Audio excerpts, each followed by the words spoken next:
Alright, suppose I'm ready. A little bit of a late start than usual, but, you know, it happens. Welcome back to another live stream of Exposing CRs with me, Andrew. Today we'll be looking at a few different monsters. Let's get into it. So, I couldn't do live streaming on Saturday as I normally do because I had some other obligations going on, had some friends over we haven't seen in a while, friends of friends and whatnot. So we just had some people over and ran kind of late at night and wasn't able to really get into the live stream when I would have liked to. So it was just easier to have to do it today. And, yeah, since there's really no one here right now, which is fine, because it's Monday night at 6 p.m., I'm not expecting anyone to really show up, we're just going to jump right into this. So, what we're seeing here is this week's current list, so if you actually happen to watch this later on, you'll see the shorts that are coming up, and we can jump into some of the monsters here that are on my list. So we've got, let's see here. Let's look at the orc. Why not? The orc was a monster that I showed in a video or a community post a while back, and I don't know if anyone really caught on what was going on with that post. So let's take a look at the orc, which is page 246 in the monster manual, and we'll get right into this.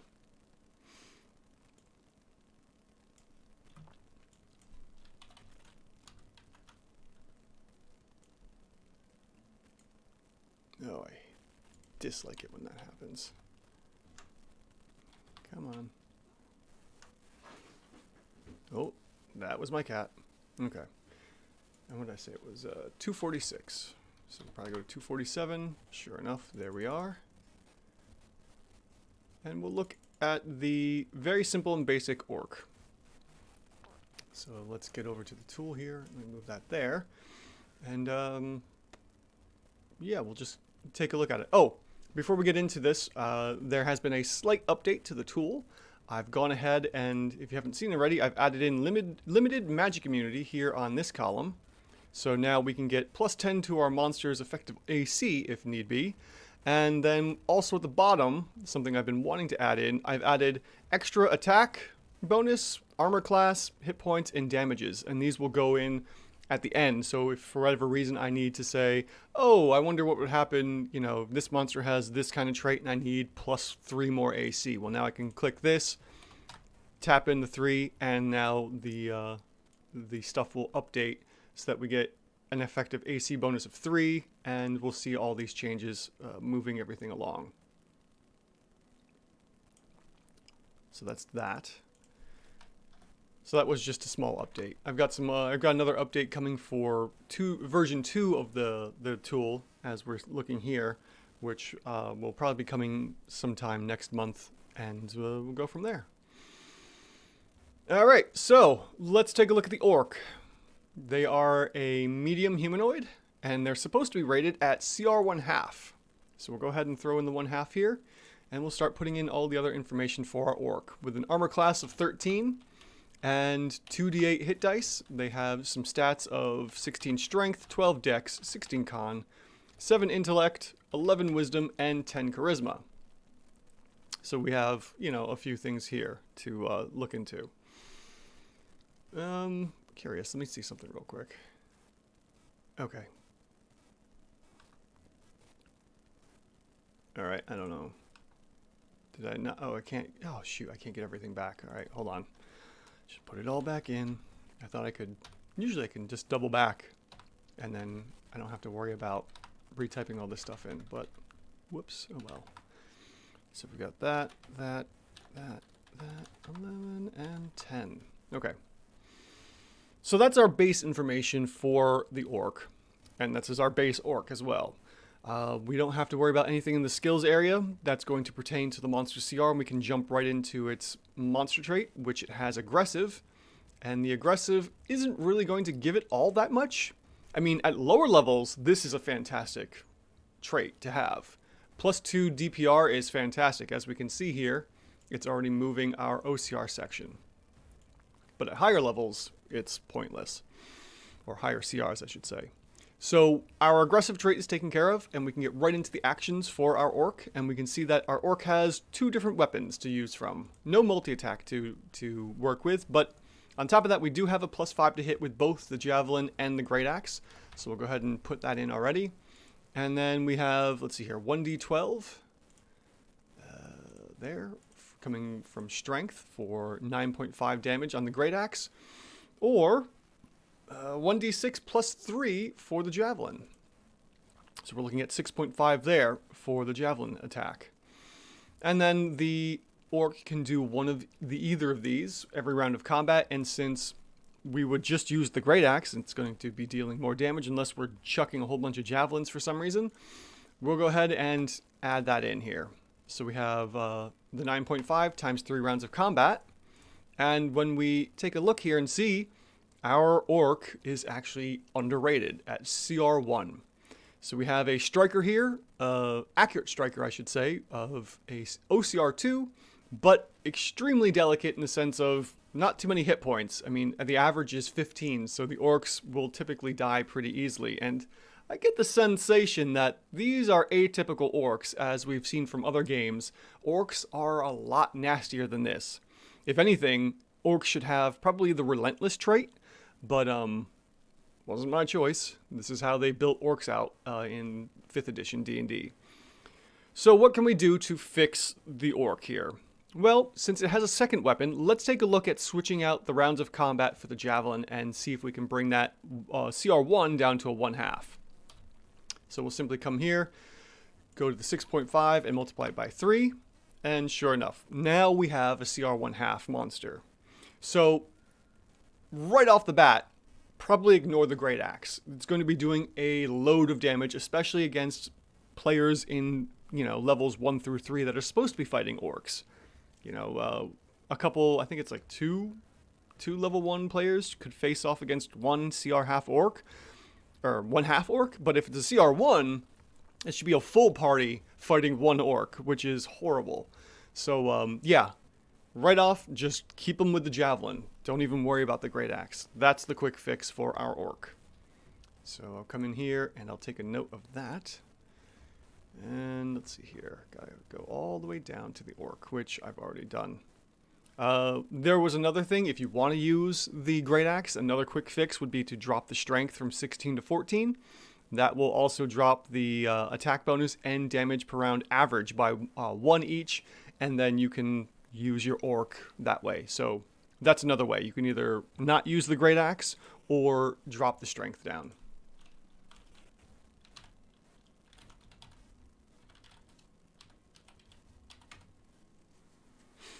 Alright, so that is the orc.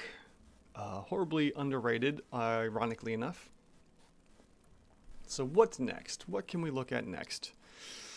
Let's see here. Well, we've done most of these. I don't really want to pull in some of these here. Let's go down to the troll. We haven't looked at the troll yet, so we can find that one out. Someone wanted to know about the troll anyways. I think it was a TikTok request. Let's see, what do we got here? Troll is on page 291. Okay. So we'll come up here to 292. And sure enough, we have our troll. Alright. And then the troll is supposed to be a CR5. So I will come over here to this and get that ready. And we'll reset the tool. Alright, so troll. Large giant. Should be a CR5, as I mentioned before. With 15 AC. 8 D10 hit dice. And then we have 18 strength, 13 dex, 20 constitution, 7 intellect, 9 in wisdom, and 7 charisma. After that, base skills and stuff are out of the way. Skills area, there's nothing going on here as well, so we can skip over the troll. Troll's information for this, and we can jump down into the monster traits. Now, as I've said before, Keen Smell right off the bat does nothing. There's no effect on the CR, so we can skip over Keen Smell. Now, for Regeneration, on the other hand, Regeneration will affect our monster's hit points and whatnot. So we'll come in here, and every round the troll is regenning 10 hit points per round, and we'll gain an effective plus 30 hit points. Actually, it's not really effective. It's, well, will gain 30 hit points. I gotta fix that, actually. So now that our monster traits are out of the way, we will move down into the action section for the troll and start working that out. So let's see here. Our troll has a multi-attack of 3 attacks, 1 with its bite and 2 with its claws. And both of those weapons use +7 to hit. So we'll go ahead and switch that over in the attack bonus here to 7. And then we'll start factoring in the bite and claw. So the claw, let's see here, excuse me, the bite is 1d6 plus 4 coming from the strength for 7.5. And then the claws will be 2d6 plus strength, right? Yeah. So we have 11 there. And then our multi-attack is simply, let's see here, 1 bite and 2 claws, which, looking at that, is quite a hefty attack for 29.5 damage.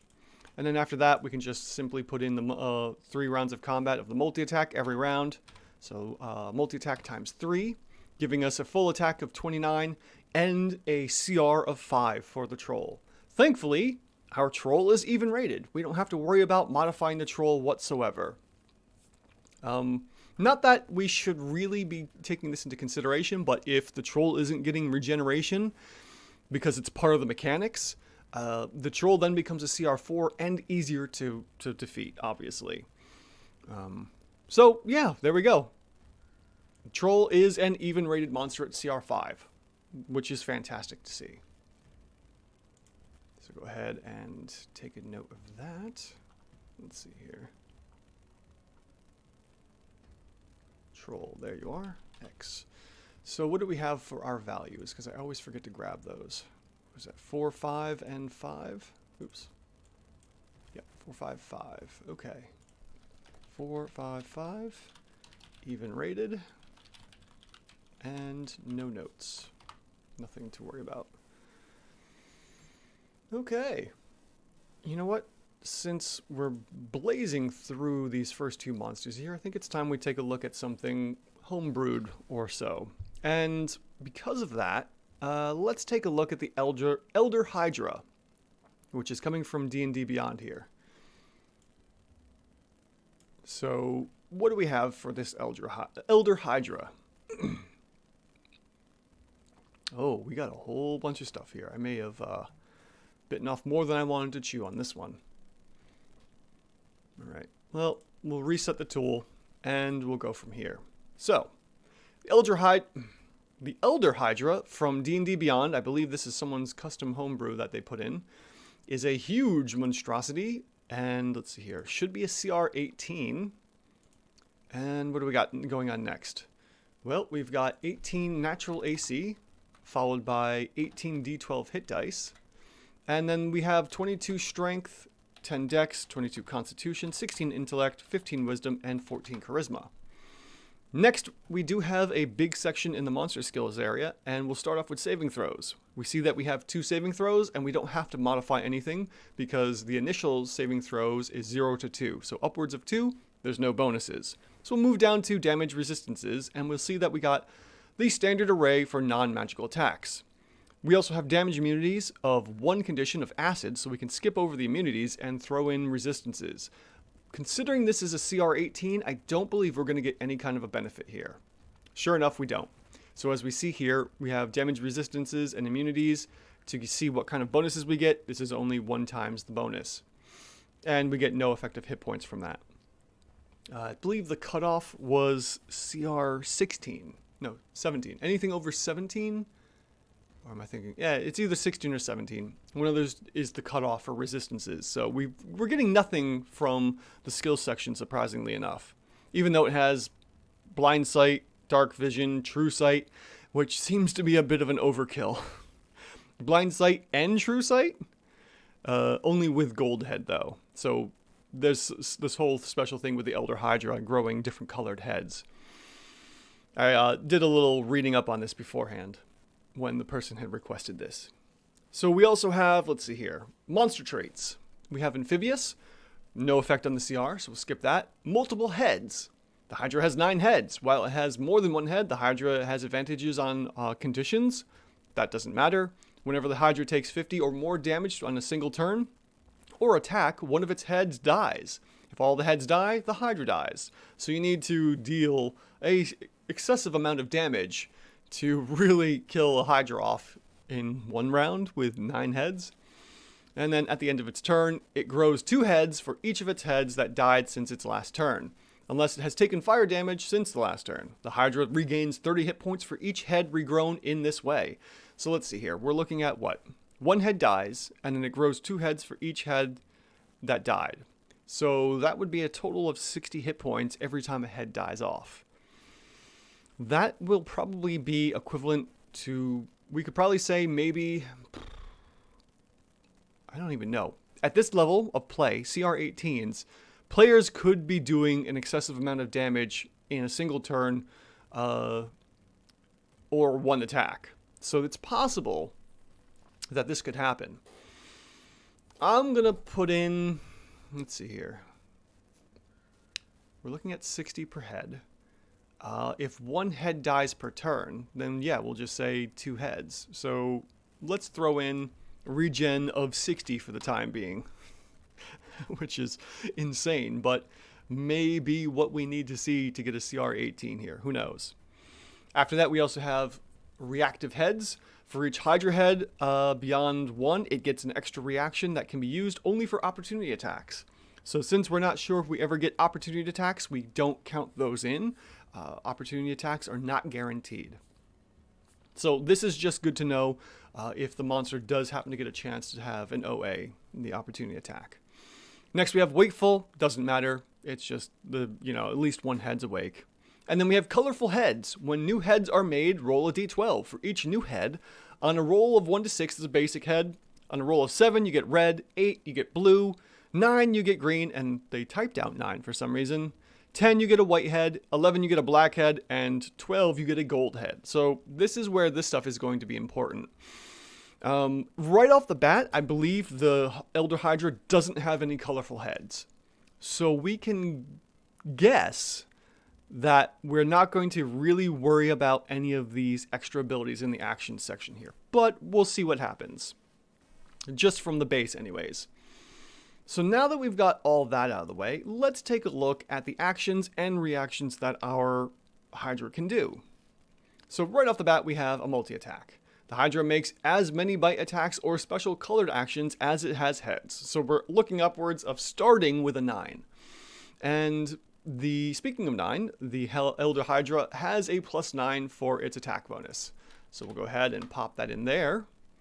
And then next we have, let's see here. It's a regular bite, which is going to be, let's see here, 11 piercing damage. So we'll go ahead and throw that in of 1d6 plus strength. And that's 11.5, so that works out perfectly fine.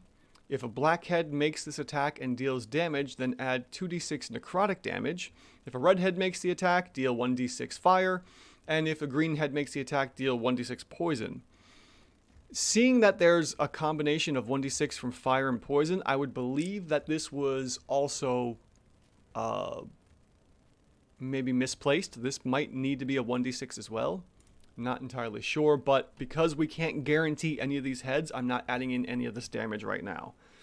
We'll see what happens if we get some of these later on. Another thing you can do is, let's see here, Gold's Radiance. If you get a gold head, the gold head illuminates a target with a brilliant light, granting all strikes against this target from the Hydra advantage until the Hydra's next turn. The gold head always acts first. So what does that mean? Okay, so I'm guessing that means if you bite with a gold head, then it's basically the same as Fairy Fire. And then you would get advantage on all those attacks for 1 round. Well, let's move on from Gold's Radiance and see what we got for White's Grace. And the white head heals the Hydra for 1d12 plus 2 for each of its current heads. Wow. Okay. That's gnarly. So, the white heals the Hydra 1d12 plus 2 for each of its current heads. So if it has 9 heads, it'll be healing 9d12 plus 18, I guess? Yikes. All right, moving on to Blue's Storm. Blue's head can spew a storm of compressed water at a target who must succeed a strength save or take 2d6 bludgeoning damage, half as much on a save, and be knocked prone. Then the blue head always acts first unless there is a gold head. All right. So we've got a black and blue that deal 2d6 damage, and red and green that deal 1d6 of their respective colors. And then next we have Black's Shadow. The black head creates a d4 Shadow Serpent, which rolls initiative and enters the next round. They use the statistics of a flying snake, except they do necrotic damage instead of poison. The serpent disappears if the black head does. If the black head does, or they drop to 0 hit points. Each black head can have a maximum of 5 serpents out at once. All right, so curious. Okay. That, again, as I always state, is only going to increase the difficulty of the encounter. So we don't have to worry about the Shadow Serpents from Black Shadow. So that's probably why it's getting an extra d6 of damage here, as opposed to some of the others. So we've got those out of the way. Oh, right, there's legendary actions too. Let's take a look at the reactions and see what we have. Well, we've got Red's Fury, whenever the Hydra takes damage, and the Hydra currently has a red head that wasn't specifically targeted for the attack, then it makes a bite attack at a creature within range. So that's something. And then Green's Crust. Ugh, all right.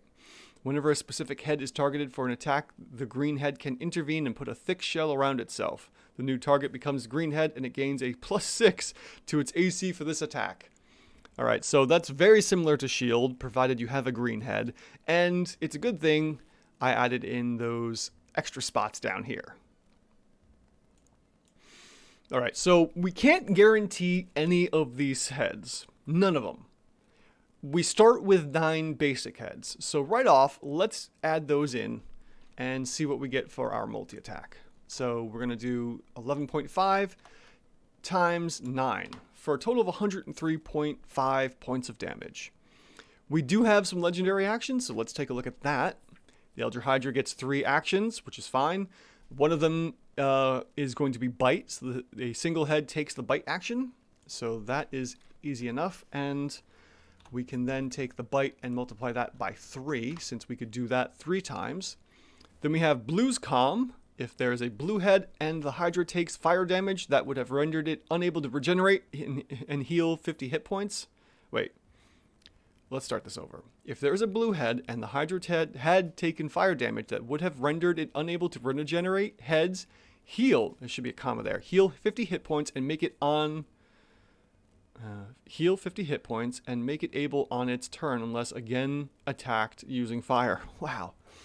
Okay, that one's a little hard to read, but let's see here. Heal 50 hit points and make it able to regenerate, I guess, on its turn unless it takes a second bout of fire damage.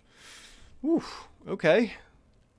So we're looking at healing 50 effective hit points if we use that one, if we have a blue out, but we can't guarantee a blue. So I'm not even going to bother writing anything in for the legendary actions right now. For the blue anyways, for number 2. For number 3, we have Forced Regeneration. If the Hydra has not taken fire damage this round and has at least 1 head missing from its natural 9 spawn, spawn 1d4 heads. Whoa. Okay. Ouch. So there's going to be no damage from that alone. But that can make things even nastier. It's going to get the extra 2 regardless, and then on top of that, the Forced Regeneration is going to add in, on average, 2 more heads, but we could see upwards of 1 to 4 more heads healing even more damage. Wow, whoever sent this to me, thank you. It's been a challenge. So right off, we're going to see that. Let's just go with the base Elder Hydra right now and see what we get. So every round of combat, we can simply take the multi-attack plus the legendary actions. Actually, let me throw that into parentheses. Let me start again. So we have the multi-attack plus the legendary actions of all just massive amounts of biting without anything else until, you know, one of the heads dies, and multiply that by 3.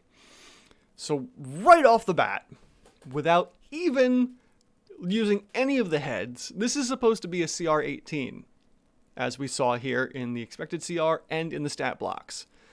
Base, without any extra colored heads, we're looking at a CR 21. It's a tank, but it's also doing a lot of damage. This is nasty. This is really nasty. So what would we want to do to be able to get this down to an 18? Probably the easiest thing would be, all right, let's not have 9 heads. Let's say 7. Let's try 7 instead. All right, so we'll go over here to the multi-attack, switch that to 7 heads. Nope, we've got a CR 20. All right, what does a Hydra normally have? 5 heads? Let's go with 5 instead. All right, now we have a CR 18 Elder Hydra. And then we can start looking at some of the extras here and adjust as needed. But that alone is going to give us the CR 18 we need. So we would go from the 9 heads all the way down to 5, which a Hydra typically has. And then we would have all the extra stuff. And updating as needed. So like the forced regeneration here, we would want to say 5 heads, not 9. So let's go back to our 9 heads and see what happens if we happen to spawn some of these other heads. Well, simply enough, we could go ahead and say, all right, if we've got a black head that spawns, we're going to get an extra 2d6 necrotic damage. And you know what? Let's come over here and add this in, because it'll be easier to do it here. Not AC. So let's see here. Extra damage. So every round of combat, we would see an extra 7 points of necrotic damage, and then we would get some serpents. So that's not a whole heck of a lot, but it does bring up the OCR just a little bit. And actually, surprisingly enough, a +7 to hit is actually pretty weak. We didn't even go over that. But anyways, so if we get an extra, if we get a black head to show up, one of the black Elder Hydra's heads, then we're seeing, we're getting 1 OCR up in damage. If we spawn, let's see here, a white head. Let's say we spawn a white head. Then we're healing an additional 1d12 plus 2 for each of its current heads. So we're looking at potentially 2 heads. All right, so first off, we're at 9 heads. 1 gets lopped off. Next round, another head grows in its place. So we're now at from 9 to 10 heads. Okay, so we would want to do, let's see here, what we want to do. The white head could do every round of combat. Let's see here. The Hydra makes as many bite attacks or special colored actions on his head. So the white isn't dealing damage. All right, so we would leave the attacks at 9, and then the white would be healing for 10 total dice. Oh, man. Okay. So we would say, let's see here. Right, I lost my train of thought for a minute. Round down.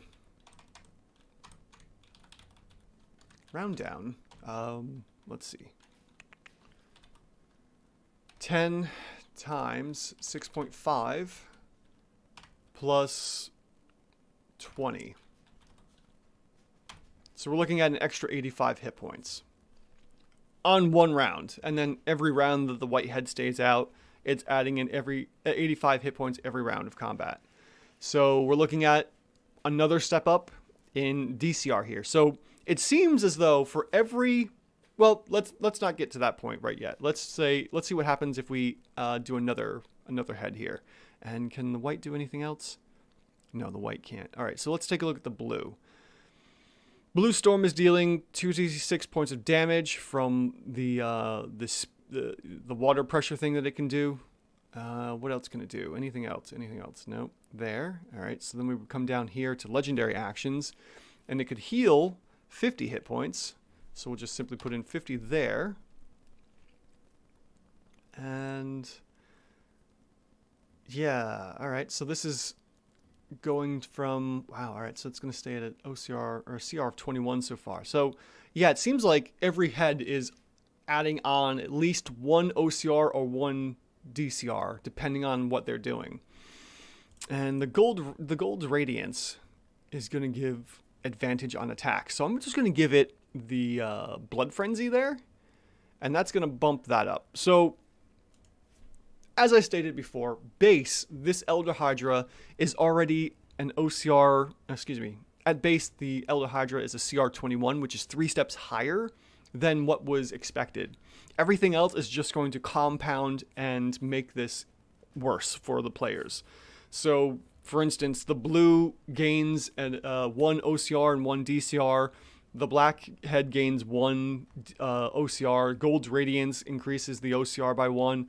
It's going to be a bad day for any of the players, regardless of what's going on here. And on top of that, also getting in extra, an extra 1d4 heads if need be, which don't regenerate health, I guess, because it's a forced regeneration. So if we do, let's see here. If we have the regular multiple heads thing, that's when they're gaining hit points, but the forced regeneration isn't gaining hit points. All right. So anyways, final thoughts, Elder Hydra. It's an underrated monster, obviously, as we see here, because of the CR21. The quick fix, drop it from 9 heads to 5 heads. That brings you to the 18. And then after that, every specially colored head is going to be gaining, an OCR or a DCR respectively. So if the players have bad luck and it's a 50-50 shot, really, to get a multicolored head or not, the Hydra is going to get stronger. So if you're a player and you come across this Elder Hydra, defeat it extremely quickly. Oh, just get rid of it as fast as possible. If your players are fresh, if the team is fresh, kill it off outright. Otherwise, it's going to be a bad day. And just one more thing. Let's see here. Because we have 9 heads, let's see what our crit range is going to change from, because I did this with the Merilith to see what would happen. So we're looking at an extra 10 points for every head attack. So that would be, let's see here.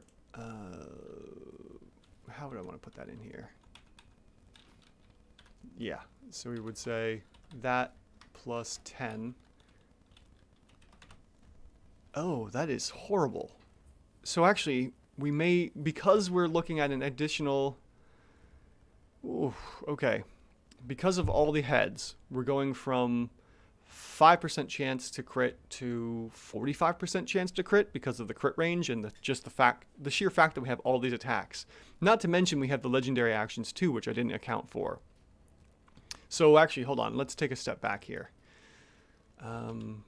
Fix that. So this is really what we're looking at here, because it's also including that. So we should say DPR of this plus the legendary actions, which we're going to have 12 attacks to hit. We're looking at 13. So then it would be, let's see here. So we would do this.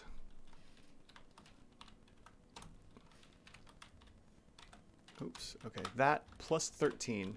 Because effectively, if we don't crit, we're adding in 13 DPR per attack until we finally do crit. And we should be critting 45% of the time, technically, on average. That's not to count in, variable ACs and whatnot from players. The Elder Hydra with 9 attacks and 3 legendary attacks goes even higher to a CR 23. So this is the few times where I suggest, yeah, let's add in the critical damage here because of how many times we're attacking.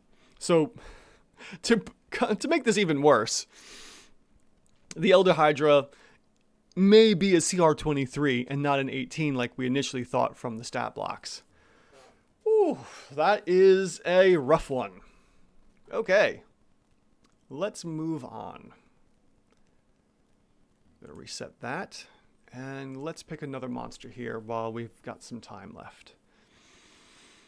What have we looked at already? We've got the troll, ghoul, all that's done. Vampires, Amalgamask. That's something I'm going to be looking at later on. Someone from TikTok emailed this to me. It's basically a Tarask with the head of a beholder, with the tentacles on the ends of the tentacles. They all have, what was it? The ghouls? No, not the ghouls. Shoot, I can't think of the head. The floating head with the green gemmed eyes. I can't think of its name, but it's terrible. The Amalgamask is horrible, and I don't even know. It's going to be a fun one trying to figure that one out. Yeah, I can see its face right now. The one with the phylactery. Oh shoot, what is it now? Yeah, anyways. So yeah, it's a Tarask with the head of a beholder, and then the tentacles where the eye sockets would be that the floating head with the green gems on its eyes, and it screams, and then it can kill players if the scream isn't resisted. Yeah. Okay. So that's the Amalgamask. You know what? Glabrazu. Let's take a look at the Glabrazu here. Hopefully I'm pronouncing that correctly. Let's see here. Glabrazu. Okay, so it's Glabrazu. That was close. Anyways, Monster Manual, page 58. Let's take a look at that. That's a monster I used a while back against my players.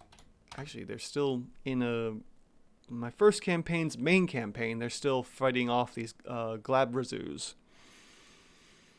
And we'll take a look at this here. So what is this? So CR9. All right, and I will come back to that later. Yeah, it's right there. Okay. So with the tool reset, let's take a look at the Glabrazu and see that we have ourselves a large fiend with, what do we got here? CR9. And we've got 15 D10 hit dice. Nope, I'm sorry. 17 AC, 15 D10 hit dice. And then the monster has, what do we got? 20 strength, 15 dex, 21 constitution, 19 intellect, 17 wisdom, and 16 charisma. Now we've got the base information out of the way. Let's take a look at the skills area here, and we see that we've got strength, con, wiz, and charisma for saving throws. So we'll go ahead and update that to 3 to 4, giving us the +2 effective AC bonus there. And then we have damage resistances to cold, fire, lightning, and bludgeon, piercing, slashing from non-magical attacks. So we've got a double trifecta here of like all the big ones. We also have damage immunities, but considering it's only poison and one condition, we're not going to use that. And the Glabrazu is getting 1.5 or 50% more hit points because of all that resistances and being a CR9. And then we can move on to innate spellcasting and magic resistance. So let's see here. Innate spellcasting. We've got darkness, detect magic, dispel magic at will. And then we also have confusion, fly, power word, stun. Those are going to be handy. I don't recall exactly. Let's see here. What is power word stun's spell level? All right. Let's see here. What do we got? Come on. Power word stun is an 8th level spell. All right. So coming over to not that, but we want this 8th level spell. We would put that at roughly 65 effective DPR for power word stun. And because it would affect 2, I would probably multiply that by 2, because we want at least a minimum of 2 people. So this would go from 65 to 130 effective DPR possibly. We'll take a note of that and possibly use that if need be. So let's see here. We'll put that in the legendary action or layer actions for 130 effective DPR for that power word stun. We also have fly, but that takes an action to cast, so we don't get the standard benefits for flying around because we have to cast and use it first. Confusion. We do have confusion, and that might be something to concentrate on. Let's see here. Confusion is a 4th level spell, and we can concentrate on that, which is fantastic. Also, we do have darkness. Darkness is super handy, but again, it does take an action to cast it. So these are both pretty good. Let's see here. 4th level spell. That is going to be 31 effective damage, and it would be against one target. Let's see here. No, each creature. Okay, so we would do that times 2. All right. So let's see here. We'll move the 130 down to here. We'll get rid of that one. So we'll be 31, would be 62. And then darkness. What level spell level is darkness at, since it's at will? Darkness is a 2nd level spell, which is... What is that now? Because I updated this a little bit. Okay, so it's 13 now instead of 12. And darkness would at least affect 2 targets. So we could say darkness would be 26 points of effective DPR. All right, so that's basically all the major spells we would want to worry about. Just to go over again, darkness at 26 effective DPR, confusion at 62 effective, and power word stun at 130. We get one shot at that, and hopefully we could concentrate on that for the entire rounds of combat. After that, we have magic resistance for our typical +2 effective AC bonus, and then we can look at its attacks. So the Glabrezu has a multi-attack of, let's see here, 4 attacks. 2 with its pincers and 2 with its fists. Alternatively, it can make 2 attacks with its pincers and cast 1 spell. So that's going to be really handy, actually. That's going to be super effective here. So let's see here. Our attacks to hit are +9, so we'll go ahead and put that in. And then we have, let's see here, the pincer is dealing, what do we got? 2d10.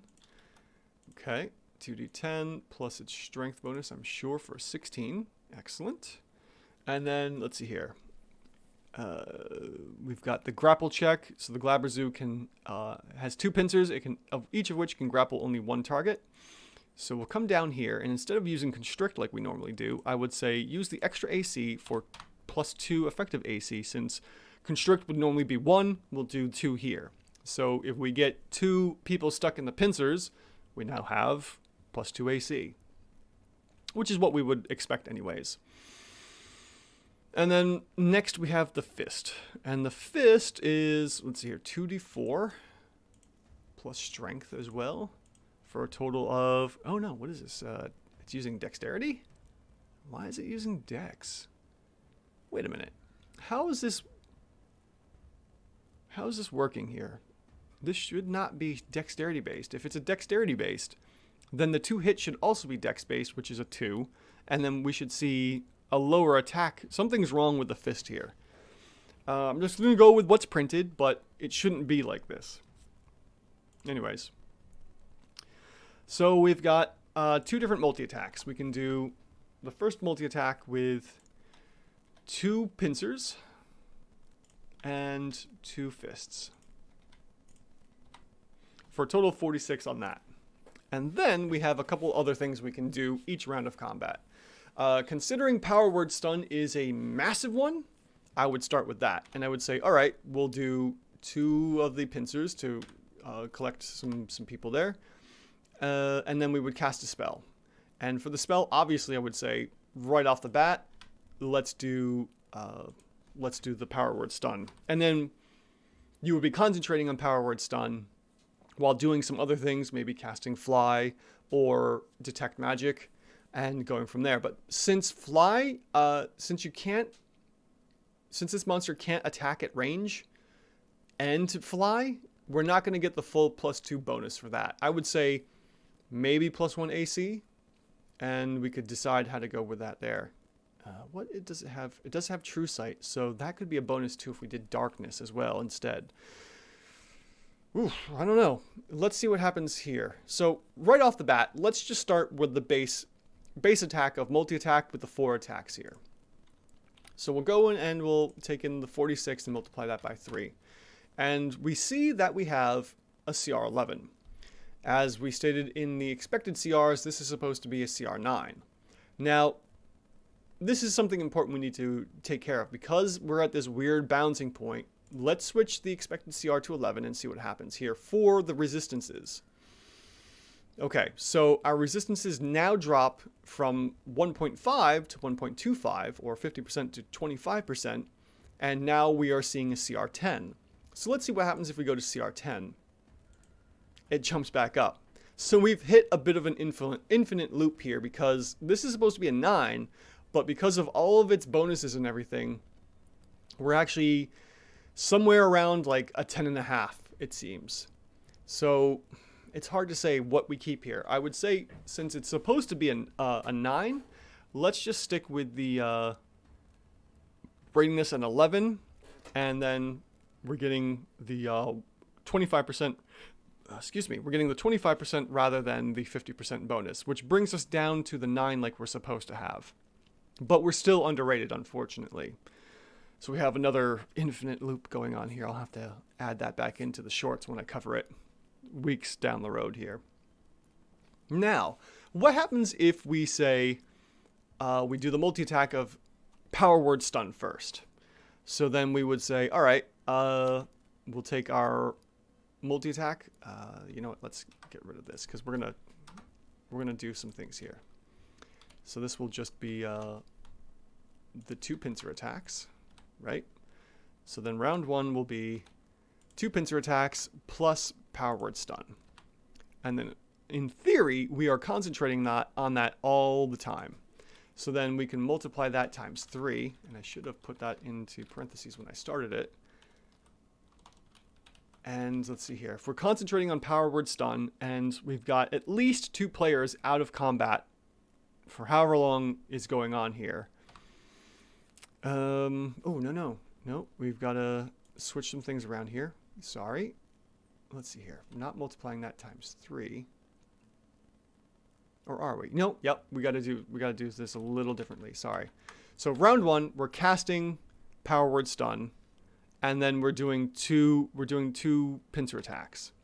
Rounds 2 and 3, on the other hand, we then go to the 4 attacks, plus we still get the bonus from the power word stun, right? And if power word stun holds out, oh man, if power word stun holds out, and then you start beating the crud out of people, we're already up to a CR 17. Now let's see what goes on here if we switch this up to CR 17 because of the resistances. Let me get that back. It was supposed to be 17. All right, so this shifts down a little bit to a 16. And that's if the power word stun works like I'm hoping it. Let me double check that spell real quick. Power word stun. Let's see here. So just to verify, you speak a word that can overwhelm the mind of one creature. Oh, excuse me, one creature. Okay. Leaving it dumbfounded. All right, so we got to fix that. So it's not 130, it's 65. My confusion. All right, so that's a little better. It's not nearly as bad as I thought. And you can do that to one person. If the target has 150 points or fewer, it is stunned. Otherwise, the spell has no effect. So this is a special case. Normally I would say like, oh, okay, it would be 10 effective because it stuns, but no, it's an 8th level spell and it just happens if it's 150 points or less. So if we can keep that one target stunned every round of combat, then on top of having the pincers, keeping people pincered and whatnot, and the 2 effective AC, we're now looking at a CR 14. So let me bump that down to 14 real quick for the expected. And that bumps up to 15. So let me try this one more time for 15. And we are settled at a CR 15. So still very underrated if power word stun goes off and keeps a player locked at 1 round of combat. And of course, this is with the effective DPR, so results may vary, but it is locking a player out of combat, which is pretty crummy and does increase the difficulty rating of the encounter. So in essence, this still kind of works out. All right, so what if we use darkness instead? Darkness is worth 26 effective DPR, but you're getting a bonus as well. So I wouldn't necessarily say darkness is worth the 26. I would say it's actually worth 4 effective AC because it's like Shadow Stealth and always getting advantage. So let's see what we got here. Let's clear all this out and we will take a quick look here at Shadow Stealth, which while in dim light or darkness, the creature can take the hide action as a bonus action. Yeah, basically the same idea. And with True Sight, the Glabrezu can see through that. So we're going to add in the 4 effective DPR there, or excuse me, the 4 effective AC. And then we would have round 1 would be this, and then we'd be concentrating on that. And then rounds 2 through 3 would just be that times 2. So we're looking at a CR11. So not nearly as bad. But if the concentration drops, darkness would be a great alternative afterwards, which I definitely didn't use when I used this monster. So regardless of what's going on, and actually let me drop this down to CR11. Okay, so that stays at CR11 for our expected CR. At base, we're looking at roughly CR10. With all the spells that we could potentially do, giving it an effective AC of like +4 and concentrating on that and just recasting darkness again, yeah, we're looking at a CR11 monster. CR, what was it, 14 if we have Power Word Stun go off easily. And then even with Confusion, that's another thing. And then dropping magic, dispelling magic, you know. This is just a nasty monster to have to deal with if used in these ways. I sadly didn't use it this way. I just used it as a constant punching monster and using it for its magical defenses. But I still had an underrated monster when I used it in my game. So now I know how to better use it and would award higher XP for my players, if especially I used it at, you know, Power Word Stun level and it got the Power Word Stun off for at least 3 rounds of combat. All right, so let's see here. We'll make a note of that. Let me get back to this. Let's see here. Put that back to this times 3, and we'll just say base was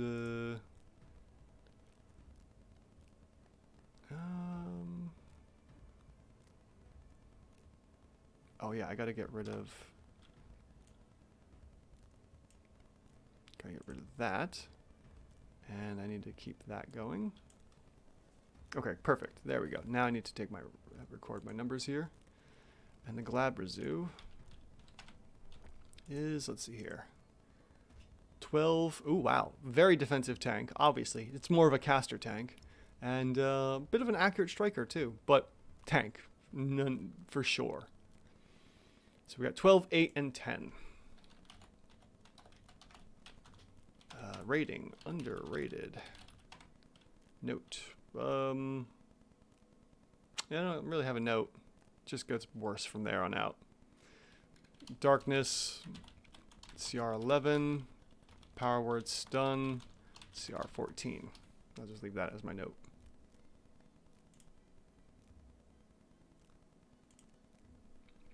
All right, and this has been another live stream of exposing D&D 5e live with me, Andrew.